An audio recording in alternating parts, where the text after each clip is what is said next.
Hello everybody and welcome to this week's episode of I Cast Fireball, an actual play 5e D&D adventure where we go through the campaign Tyranny of Dragons.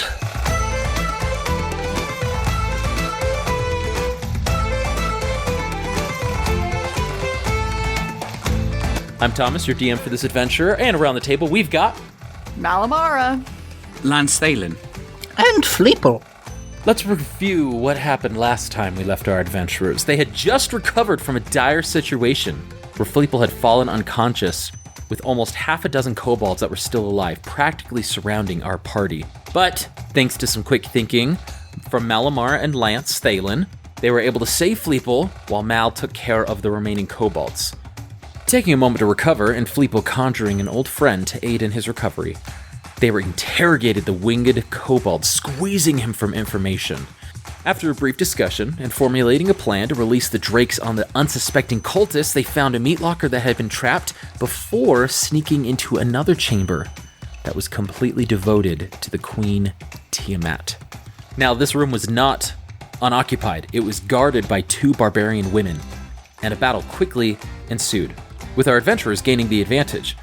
But when Mal revealed herself to the women, Lena and An, they submitted themselves to her, calling her the Dragon Slayer. And that is where we join our adventurers. So, mid-combat, Lena pushing the battle axe to the ground, clattering to the ground, saying, "We do not wish to fight thee, Dragon Slayer. Technically, we are still in combat, but I'm going to give everybody an opportunity to take one action, whatever it may be." Mal, with you being so close to Lena, and having just asked them why are they stopping? Why are they not attacking anymore? I'm going to let you take the first action if you desire. Mal will, she's holding her sword at a resting but ready posture, just waiting for an answer. So, with you pausing, on looking between both Fleeple and Lance, Lena, she holds up her hand and goes, "We do not wish to fight the Dragon Slayer, the one who defeated our master." For my action, I would like to do an overly dramatic and comedic spit take. just with your Fleeple has random tea. Oh man, if we could get that drawn in whatever capacity, just in the middle of battle, like, dagger, dagger, dagger, fireball. Oh man, that'd be great. She goes on to say, "An, put your weapon down." And An reluctantly lowers her weapon, being flanked by Fleeple and Lance here. So both Lena and An are standing down, so to speak. "We have a high amount of respect for you, Dragon Slayer. You were the one who defeated Langdorosa. A feat that me and An could not have completed ourselves even if we wanted to. We submit ourselves to you in reverence of your power." And she sort of like, not like full bows, but like drops her head a little bit and kind of like closes her eyes, basically putting herself at your mercy before you. Suspiciously, Mal will say, "You're not loyal to Mondath?" No, we were never loyal to Mondath. But Langdorosa was our master, who we hope to learn from and gain the skills necessary to become true warriors for our home. So what are you still doing here? Well, to be frank, our home is far away, and we do not have the means to travel back home on a whim or at a moment's notice. So we find ourselves in the unfortunate situation of being slaves to a master we did not choose.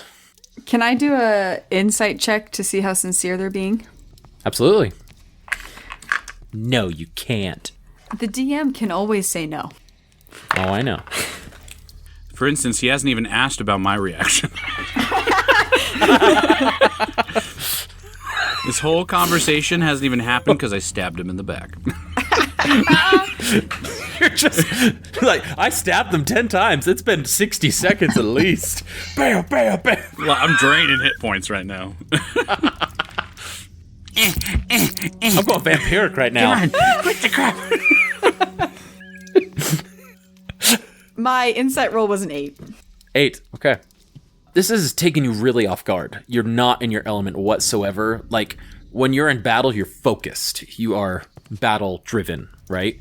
So, the fact that warriors that you would consider to be on par with you, you know, them being barbarians and seemingly not from traditional types of warriors, it's off-putting to see them give up so easily. So it's hard to read their emotions if they have any ulterior motives, but yeah. What's Lance gonna do? Well, at this point, Repeatedly stab him in the back. she looks over to Lance, asks Lance to stop stabbing her for a moment. It goes, if you please, I beg of you. Imagine like a little kid with like a toy dagger and like an adult's calf. Or like the stage daggers that just disappear. Why is it disappearing every time? So she turns to Lance, and without saying words, just like holds up her hands, sort of a thing, like, and slowly puts down her massive greatsword that she has on the ground, and like slowly raises her hands without breaking eye contact with Lance whatsoever. Leeple wiping off all of the liquid from his spit take, and she just goes, yes, Lena is right. We do not wish to fall like our master.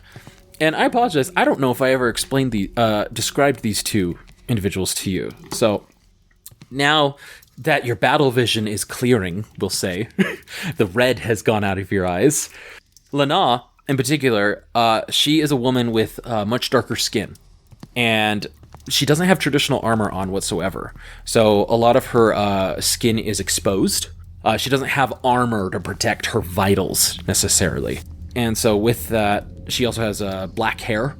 But is kind of the complete opposite of that. She has very light skin to the point where it's pasty white. And it looks like, as you look across her face, it looks like somebody took a bucket of freckles and just threw it across her entire face. And you can see that pocked on like her right and left arm. It's a violent description of freckles. Well, this is a violent woman, you know, so. Now, as far as comparisons to Lance, how are we looking on the clamminess scale? Okay. Okay, little lizard man. Lance just immediately starts stabbing Fleeple. No reason. Do you mind? To get even more stereotypical, she also does have bright red hair. And that's pulled back into like a ponytail. Yeah, so it looks like they're very drastic, but also dressed very similarly as Lena, seeming like it comes from the same region even. And in fact, anybody can roll me a history check if they'd like. I would do that. 18. Okay. I rolled an 8. Okay. So, Mal, did you roll? No. Okay. No. It's a -1. No. She didn't even think about history. Mal just totally focused on this entire interaction, making sure no funny business is occurring. Fleeple, you're like, okay, like trying to take these people in, but it's just really odd, you know? It's just like, it's a very odd situation, and you almost died like 30 minutes ago, you know? So you're still recovering from that. But Lance, you're able to, as you and An are just locking eyes and you study her clothing, you're like, okay. This type of garb seems to come from a region you've heard about, especially with your extensive background. Whispers, really, or things that you might have read about, just when trying to find maybe potential trade routes to, I don't know, to learn more about. But this sort of garb seems to resonate near a land or around the land of Cholt, far to the east of here. So you know that to be a very jungle, I wouldn't say tribal, but it's not as civilized as Waterdeep, and it's not as civilized as this portion of Faerun. But these people definitely have traveled a long way if they are dressing like this, and it's not just, they just didn't adopt it. They must have traveled a long distance to come this far west. Gotcha. Good to know. So I just heard potential campaign tie-in with Tomb of Annihilation. What'd you say? Sorry, Jake. I wasn't laughing at your stuff. I rolled because I wanted to. I was just like, I wonder what I would have gotten. I got a natural 1. -1. That's why I was laughing. So you would have gotten a 0. I just thought you were laughing because it's like, as you study deep into her eyes, Mickey's like, so sorry.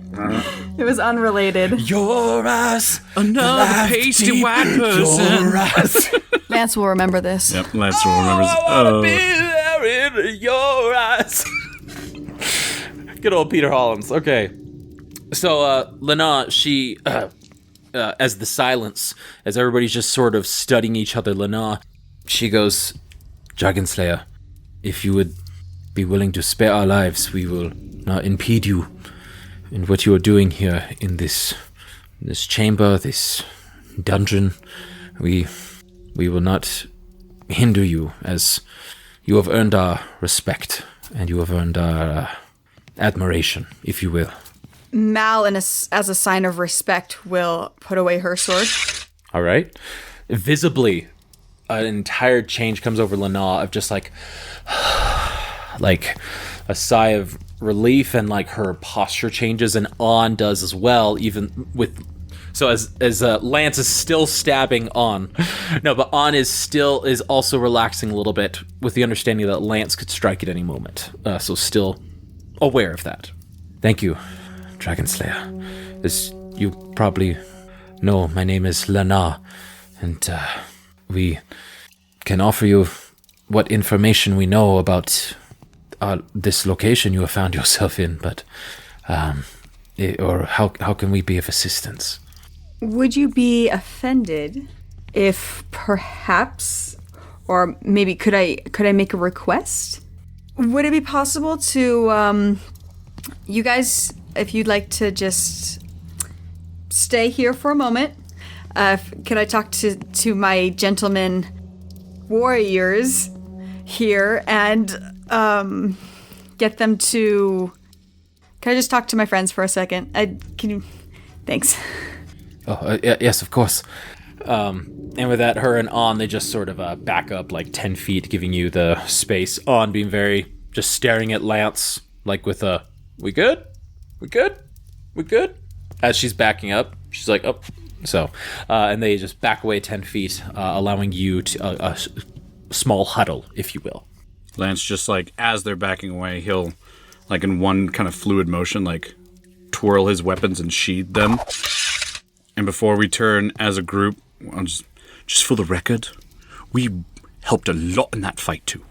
So we're like co-Dragon Slayers. Just saying. Full Jinx Squad, full co-Dragon Slayers. I mean, I didn't even see what was going on inside there, so I can't really take credit for... Don't do that to yourself. You had the moonbeam. He was in that the whole time. Oh, really? He was in... Yes, you're really more the Dragon Slayer than anybody here. Oh, goodness. Yeah. Anyway. So you have freedom to discuss without being overheard or with some privacy, if you will. So what do we think about these two? Should we trust them? They're really weird. It feels weird that they're in the cavern, but not loyal to what's her name? Not my name. Mondath. Mondath.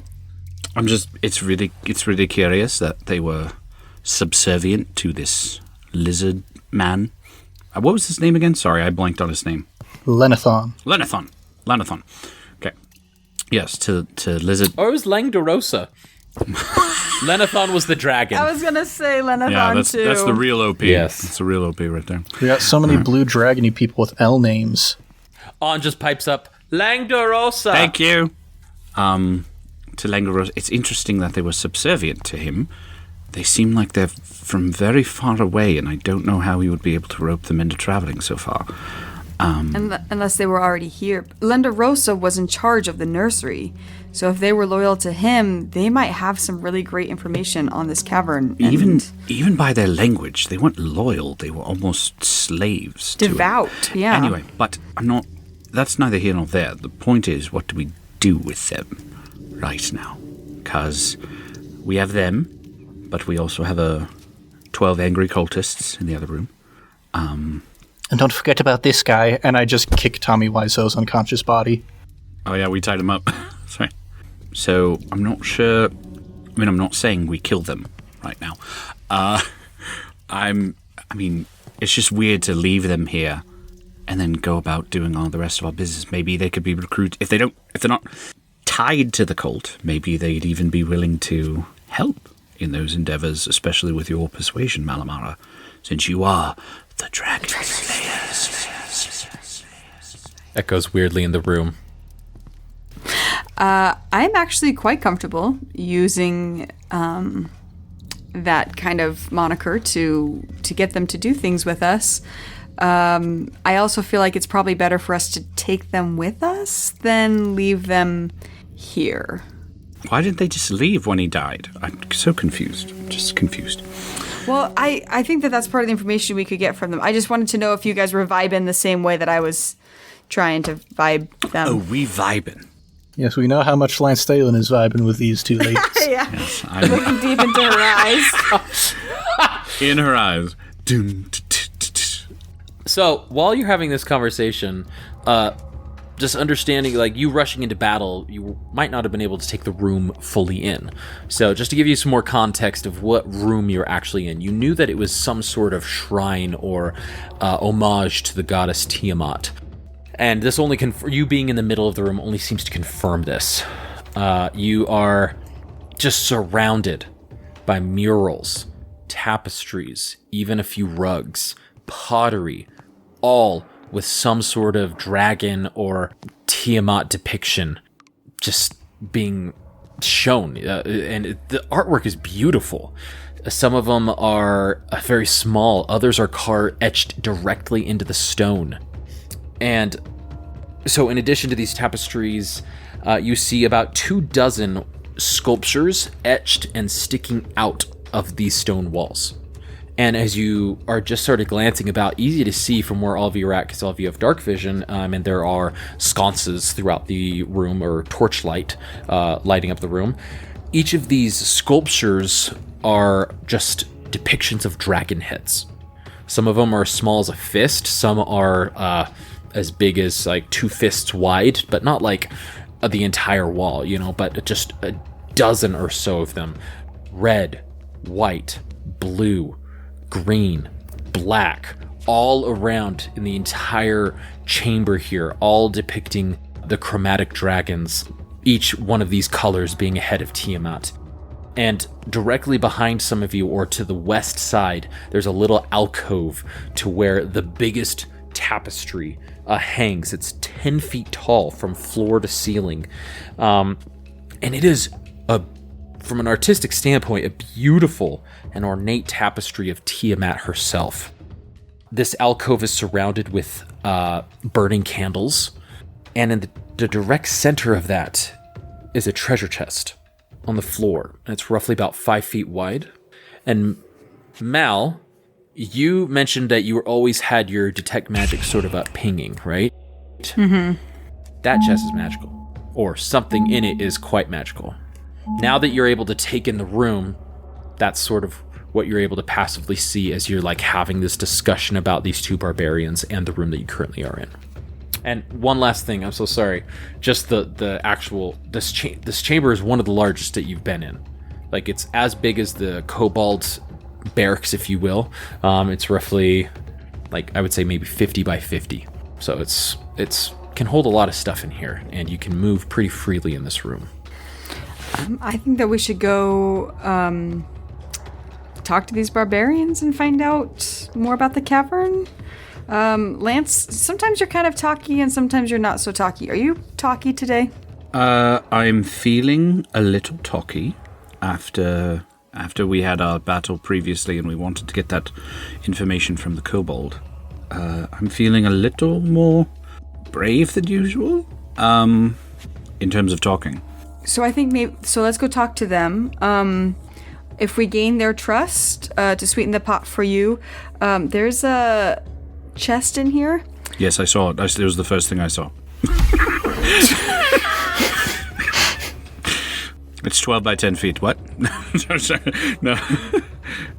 It's quite magical. So I think if we talk to these ladies and get some information and maybe get them on our side, we might be able to check that out. So let's go talk to them.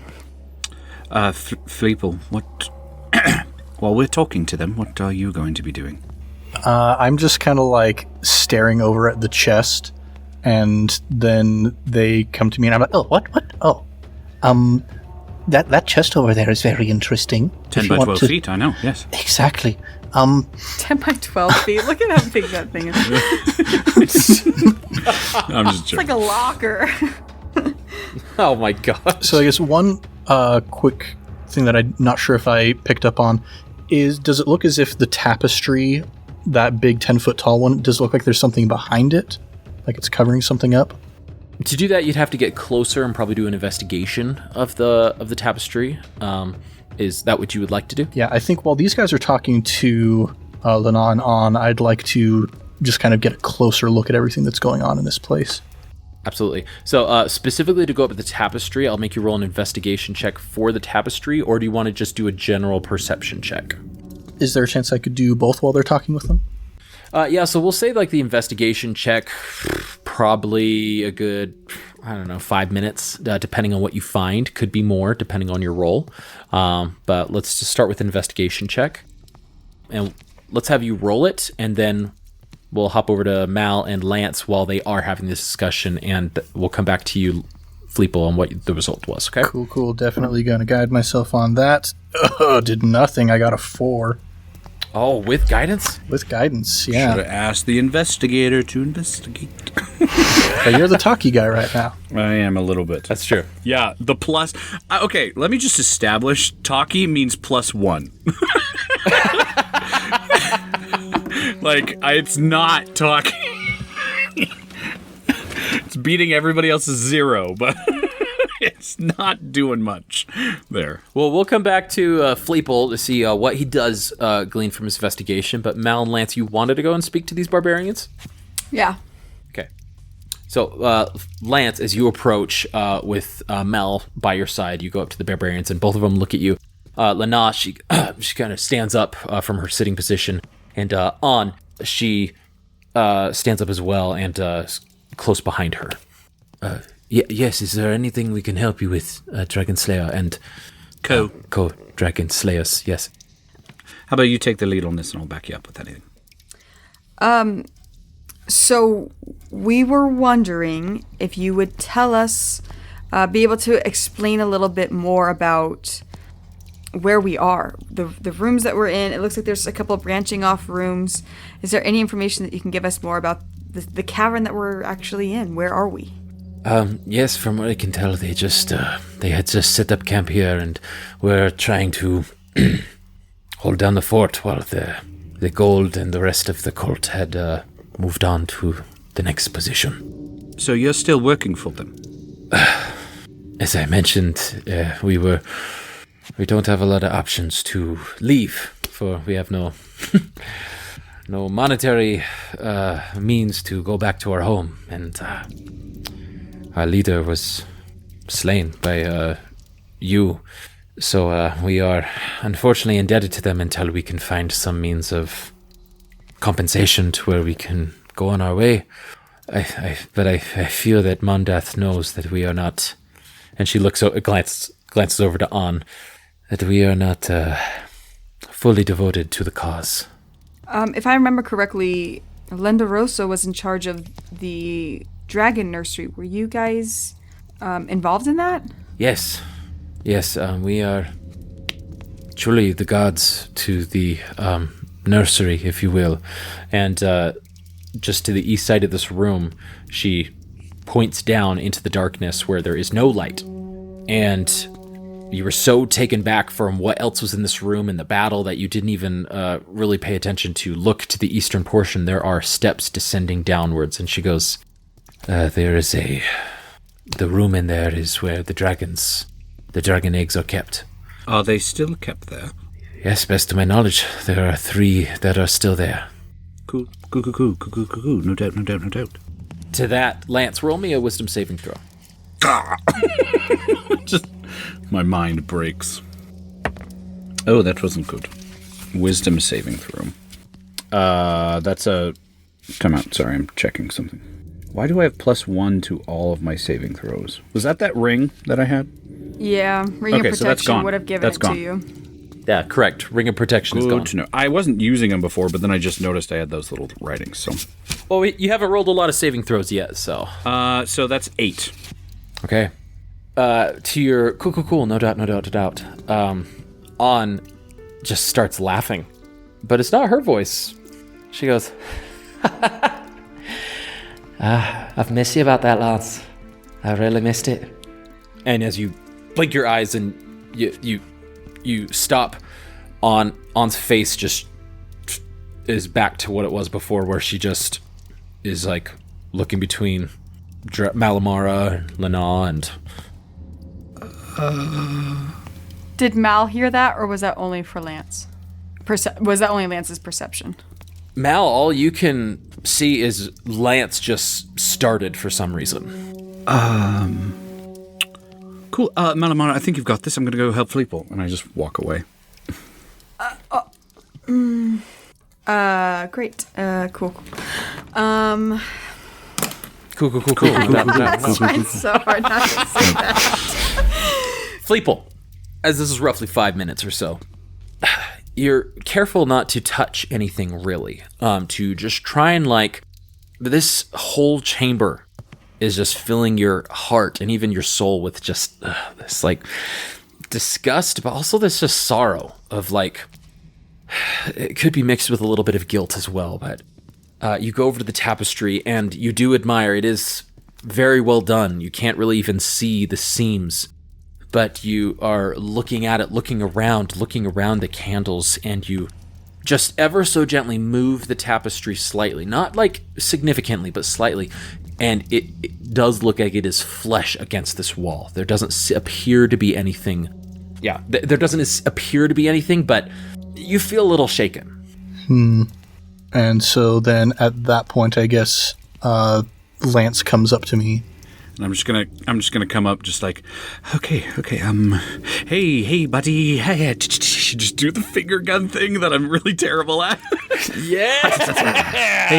Hey, what you looking at over here? And I am kind of equally shaken at this point, and he comes over being all shaken, and I'm just just a finger gun. It's just, this place is a little bit uncomfortable. Yes, I was feeling that as well. Should we open that chest? Yeah, Fleeple, quick question. Yes? You're religious because of the worship of Bahamut and the rivalry with Tiamat and everything. And Yes, of course. Religions have spawned the greatest rivalries ever known to any living, known to all the living races across the realms. Cool. Actually, do you ever, in your worship and understanding, do you ever, get, visions or see things? And suddenly I'm kind of struck with, holy cow, this guy's looking to me for, religious guidance. And I kind of straighten myself up, and I'm like, well, my child, Nope. Okay. Nope. Let's drop that. Let's drop that. Drop that facade. All right. Yes. Continue. There, in one of the caves, my clan, we lived in a cave complex on the borders of a swamp, and in one of the caves there were these strange mushrooms that grew in there, and these very strange mushrooms that would grow in this cave, and I did have some very interesting religious experiences while I was within the cave. Have you eaten any strange fungi lately since we've been here? Just imagining a hippie commune goes through Lance's mind. Wait, who is this guy? No, I can't say that I've eaten any mushroom-type things that give me hallucinogens. So you're just seeing things. No, I without didn't say that. I didn't say that. You I didn't implied say it, that I was Lance. seeing. No, I just said, is that a possibility in religious ideology? Well, yes, if you are chosen by a deity. Okay, I don't like that. Chosen. Okay. Have you ever experienced this? No, I'm a normal person. Oh, yes. Yes, that's been quite apparent from the beginning. That you're totally normal in your mushroom chewing background. The winged kobold goads. What a story. And as I'm talking, I've got like one of my claws. I'm just like digging a rat claw out from between my teeth. And I say, Well, Lance Thalen, if you are having a difficult time with, I'm always here to listen and to be a shoulder to cry on, I suppose. You don't cry. You're a manly man. If you just, we all need somebody to. I'm gonna go open the chest. Now. All right, man. Oh, that was gold. Man, both of you take an inspiration die. oh, thank you. I'm gonna go inspect the chest. Okay. So you are doing an investigation of this? Okay, go ahead and roll an investigation check. Fleeple, you want to do that thing where you almost take my shoe off? Oh, faux show. Oh, good thing, because that wasn't a very good roll. Okay, investigation. So that is going to be 16. Okay.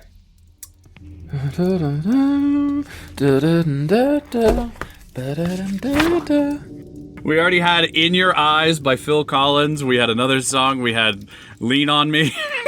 This is the music. This is like that one thing like randomly happening in a straight series that all of a sudden they do a musical episode and you're like, what? Dude, like Lance opens up the chest and I peer inside. Lance, look at this photograph. It kind of wants to make me laugh. Oh my gosh. Sorry, Lance, I don't even remember what you said. I rolled 16 to investigate the chest. 16, okay. Yeah, so with 16 you know that it is locked. And as you go to pick it up, right before you do, you see that the floor that it is sitting on is slightly different than the rest of the stonework. Indiana Jones type crap. Okay, Fleeple, you're gonna hop on as soon as I can. And you recognize that as a pressure plate. Just in one spot, or is it surrounding the chest? It is directly the spot that the chest is on, so the chest is in the middle of it. So yeah, Indiana crap. All right. I don't think that by unlocking it should trigger that, because I'm not shifting weight, really. So I'm going to attempt to unlock it. Okay. Go and roll a Thieves' Tool check. Fleeple, Or Dexterity check. heal me. I cast Cure Wounds on myself. No, I cast Guidance on Lance. No, save your spells, you fool! Okay. All right, that's not bad. With Thieves' Tools, has it gone up? It has, because of the level up. That's going to be, with Guidance as well. There we go. 23. 23. Being very aware of the pressure plate, you actually get down on all fours and you lay on your stomach so your eye is directly level with this. You reach out both of your hands and you insert your Thieves' Tools in. You cannot activate this pressure plate, and so you are like trying to do it so lightly, you're basically just doing it to the air almost, but you are inside the lock and you're being so slow and so careful. And Fleeple, this is actually very impressive to watch. Like, you know that Lance has definitely gotten some skills and he's like super beneficial in battle, but I don't know if this is like the first time, but one of the first times that you've seen him in his element. And Mal, as you glance over it, just having this passive conversation with these barbarians, you also see Lance just reach a type of nirvana almost. And then the chest slightly opens. Could I lift the lid up to see inside? Very gently, you just 2 fingers on either side. And you see the contents of the chest. Before I reveal that, Mal, this has been roughly about 8 minutes or so. Lena has been describing to you elements of the dungeon. The kobolds, the ones that didn't rise up against the cultists, they were granted a room and just not too far off here. But most of them, they escaped in the battle. And although there were not many orcs slain, they also ran off a different direction from where the kobolds were. It's just to the east of here. The stairway, there is a pit where the eggs are. They have not matured yet. To the west down here, and you can see that the chamber does go a little bit further from your dark vision. And she goes, it goes to nothing. Lang de Rosa sometimes went over there to meditate, but from what we can tell, there's nothing over there. It's just a dead end that way. Yeah, so she goes, as far as I'm aware, this just a dead end that Lang de Rosa would go to center himself and to clear his mind. We have no reason to go over there, so... You mentioned being indebted to the cult. Indebted monetarily, or indebted in that you just have nowhere else to go, and with monetary abilities, you would make your way home? I have some experience being far from home, so I know how desperate you can be to be back there. And with this, An pops up and she goes, we don't have any money. All of it was taken away, and Lang de Rosa provided for us. He made sure we had the provisions, and we were to follow him till we died in battle, or until he deemed us worthy to go off on our own, and we just never expected him to die before that time. So he provided for us, and now we are just without means, and so we have to rely on the cult. Well, my friends and I are not friends of the cult, and we would like to see as much damage come to them as possible. If I were able to guarantee some monetary ability to make your way home, would you fight with us? Would you be able to stand with us and to help us eradicate this cell of the cult? To get you out of debt and to get you home? When you say this, it's very obvious that Lana, she is very uncomfortable with the idea of fighting against the cult. And An, although she shares that sentiment, she not as she doesn't have such a visceral reaction. Lana, she goes, you have earned our respect, and you have earned our admiration, as we said. Does not seem of honor to fight against those that you have fought with in battle, to betray those that have done you no wrong. We will not impede your way, as we stated, but it would be difficult for us to actively fight against these who have allowed us to stay now that our master is gone. I can respect that. I'm so sorry. I keep getting distracted by what my friend is doing. So, I thank you for your respect. I respect you in return for your candor. I would genuinely love to help you try and get home. If you would like to travel with us as we complete some tasks, and I would be disappointed in myself, I suppose, if I asked you to fight. So I won't. But if you'd like to travel with us a while, we would love the company and the guidance you could give us through the cavern until we accomplish our mission, and then maybe be able to find a way to help you get home. On pipes up and goes, "You're that confident that you can defeat Mondath?" Almost asking, genuinely curious, genuinely with a quizzical face, not oh my gosh, you believe that? Do you really believe that? Looking over her shoulder at Fleeple and Lance, who are still... Somebody to lean on. And Lance is still, at this point, still unlocking the chest, not quite fully opened. Looking over her shoulder, Mal will look to where Fleeple and Lance are still messing with the box. I would not bet against these two. I don't know that we'll be able to succeed, but I've seen some pretty incredible things in my short time traveling with these two. ultimately, we'll find out. Well, we will leave you to it then, Dragon Slayer. Is there anything that you would like to know from us? I feel, to be honest, I feel a bit awkward. This is where we're supposed to be guarding, and we are essentially abandoning our post for you. And I awkward in return of I should be here to kill you. So it is it's awkward, right? It's awkward. Yes, you should. Yeah. It's awkward.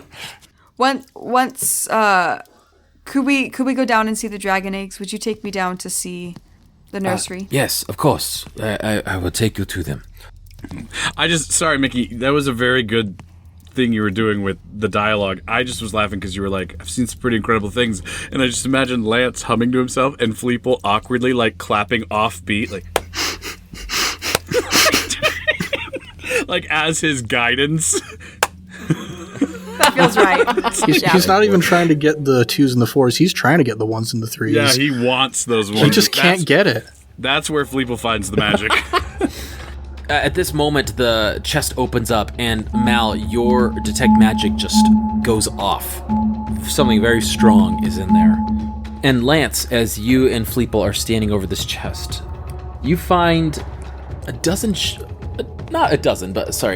you find a few things worth your time in here. There are some very fine pearls, a very ornate ring with some sort of dragon insignia on it, and the shine coming off of it is of pure gold, it seems. There just appears to be a pouch of you can't see, it's tied. And interestingly enough, and Mal, as you come over, the thing that's giving off this magic aura is a tooth, a dragon tooth. But not just a normal dragon tooth. This tooth has etchings carved into it. And from the distance that you are at, to not try and set off this pressure plate, doesn't appear to be anything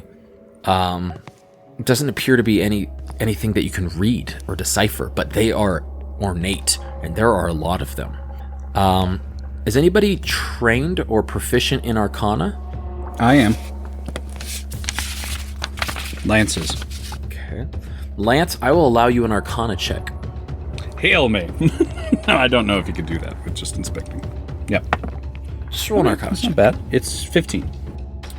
With a 15, you're barely able to see in the torchlight. It's obviously like flickering light, but emanating from this tooth ever so slightly, there seems to be this red pulsing light that is coming from each of these runes. And just about this time, the plate that the chest is on goes and lifts up to about Fleeple, your face, but Lance, your belt. It just lifts up. Yep. Okay. And that's it.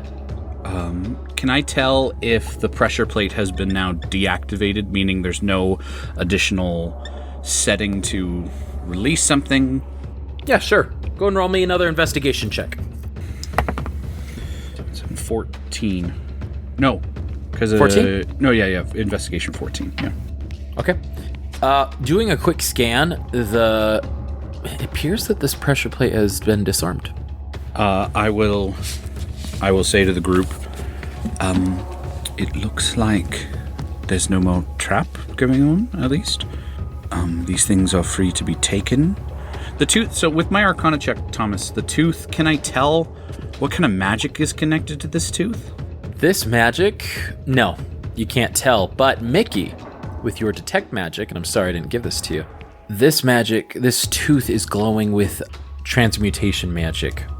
I will say to the group, like, I mean, do you want me to pocket these things and we can explore them later and divvy them out according to need, or what would you like to do with this?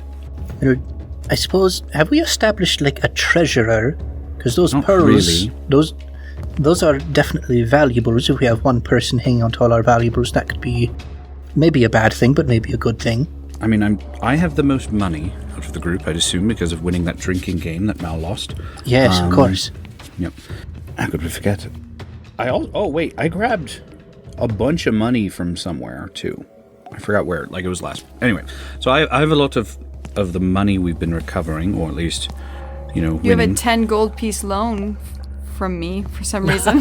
That's true. No, I didn't have a loan. I don't remember what that was for. No, we gave It says that. Lance has 10 gold pieces on loan. I remember explicitly that we, for some reason, let a cultist go, and you told me to give him money. No, that was far before this note. No, it was the performance outside of the tent. So should we just make Jacob the treasurer? Oh, crap. Sure, that's fine. Yeah. All right. Well, I wrote it down. You're the loot goblin in this campaign, so... That's what a rogue usually is. 2 things then, Thomas. The tooth. Well, no. I'm taking... Obviously, I'll pocket it all. The pouch. Open that up. What's in there? A lot of uncut gems. Uncut. The ornate ring. I'm going to assume this is magical. So, because Lance always does this, he's just going to shove that ring on. And see what happens in 30 minutes. Sounds good. And Mal will warn Lance to not directly touch the dragon tooth, to perhaps wrap it in some of the velvet of the thing, or if he has a piece of cloak. Transmutation magic can be very tricky and transformative. So until we find out exactly what it is, I would refrain from actually physically touching the tooth. I will wrap it in a cloth that I either have or tear from my shabby outfit. You could always just take off that scarf and wrap the scarf around it. No. I tend to, it tends to get drafty in places, so I like that around my neck, thank you. That is true. And I will button up a little bit more of my cloak, because someone mentioned that scarf. So I'll wrap the tooth up, put on the dragon ring, ornate ring that had dragon carvings in it to see what it does in 30 minutes. And say, okay, so, Malamara, are they going to fight with us? Oh, by the way, Fleeple, there's dragon eggs down those stairs. And with that, Lena goes, if you follow me, I will take you to the nursery, and me and An will take you there. So one thing I just want to confirm real quick, the writing on the tooth is not draconic? It is... Yeah, I could read that, and Fleeple could read that if it was. Oh, yeah, I guess you could. I apologize. It is draconic, but not actual, like, script or words. It is just draconic runes, which you're like, oh, well, this is obviously based in draconic, but there's something like... It's not sentences. It's not language, so to speak. This is probably something to do with, like, a mixture between Arcana and the draconic runes in that sense there. Thank you for bringing that up. And with that, Lena, she takes you to the other chamber on the east. With her guiding you and with her at the lead, this room being pitch black. However, she quickly lights a torch and lights it, and you can see down below you, similar to the Drake pit that was above, that you had encountered a few rooms ago, 3 dark, black dragon eggs. And it's hard to see because you're about 10 feet above this, on this lip here. But as you walk down the stairs to the pit that they are in. So as you walk up to these eggs, all of you, leaving about 5 feet in front of you, they all are lined up together, one right after another. Seem to be some sort of pedestal made out of rock. Lena goes, I can't say I was happy to guard these eggs, and as she goes and touches one, well, consider me no longer their guardians. An, let us leave them. And she walks away up the stairs, leaving the torch with you, but allowing you to do whatever you wish to do. And so the room is just kind of devoid of anything else aside from these eggs? Yeah, this seemed to be a completely devoted to the eggs. Almost like it was not symbolic, but like ceremonial or respectful towards them. That they got this massive pit, this 20-foot, 30-foot wide pit just to themselves.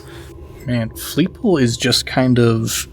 His mind's kind of reeling, because now we got here, and there was a blue dragon, blue half-dragon, these people worshipping Lenithon, and then Kava was there with like green robes, and now we've got black dragon eggs here.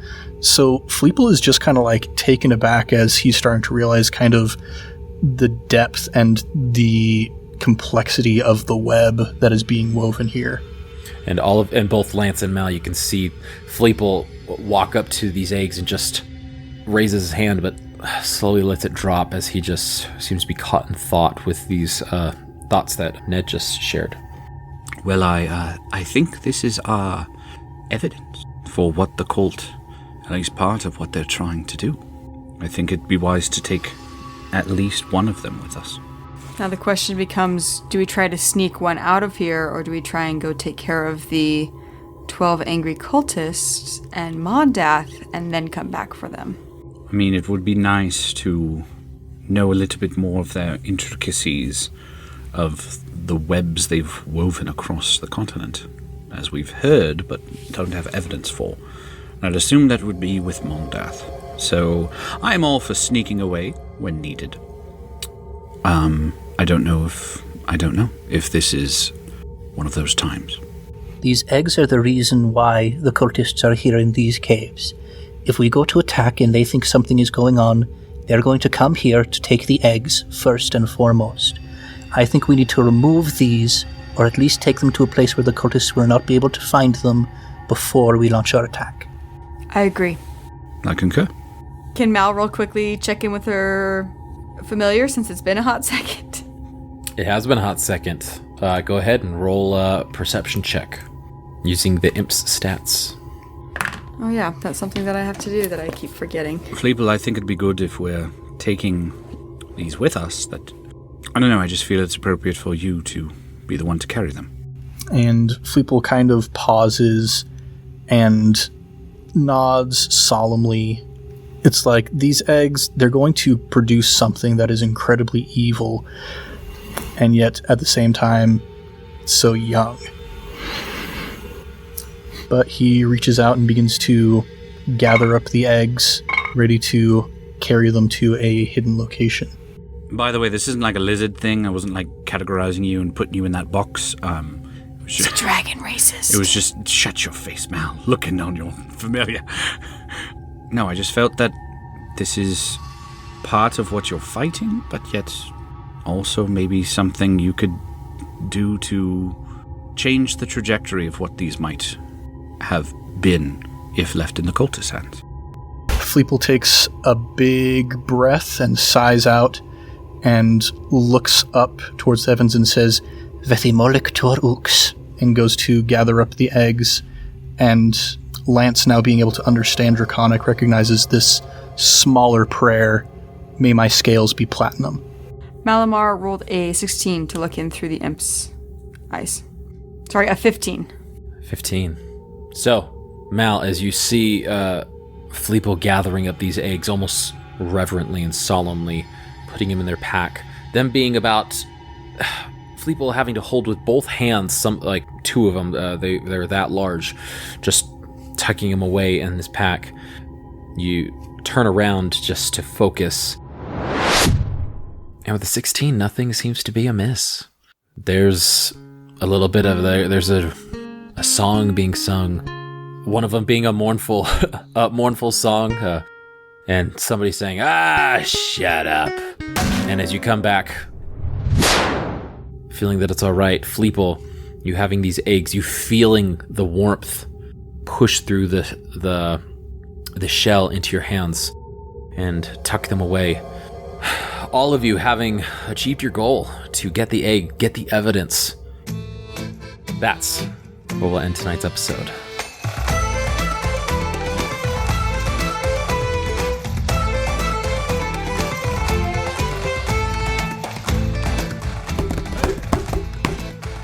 Man, gonna have to go hit up my boy Leosin and see what he has to say about all this. Yeah. Looks like we're gonna go to Candlekeep.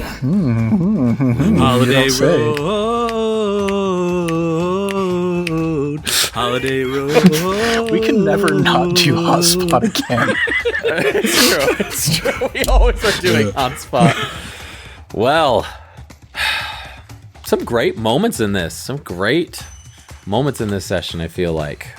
Real excited to see where this is going to go and see how this is going to shape all of the characters' futures and how they react.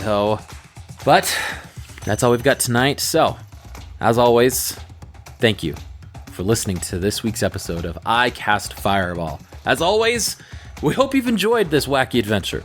You could also email us at icastfireball2020@gmail.com. We'd love to hear from you. And we're hoping to get the word out there and always set this podcast on fire. Now, to get the most recent, up-to-date content, please follow us on our Instagram and Twitter with the handle icastfireball20. There you can get possible sneak peeks of upcoming episodes, insights from the players and the DM, behind-the-scenes shots of us making this incredibly fun world. Now, we just want to give a quick shout-out to our sister podcast, Improv Tabletop, where our resident kobold, Ned, takes a turn as a GM and runs through mini one-month adventures using the Fate-accelerated tabletop system. Now, whether you like tabletop games, improvisation, or hearing more from Ned, we recommend you go give them a listen. Please like, subscribe, and share with your friends and fellow wacky adventurers. Until next time, I'm Thomas, your DM, and around the table we've got... Malamara. Lance Thalen. And Fleeple. Keep that fire going, and we'll see you next time.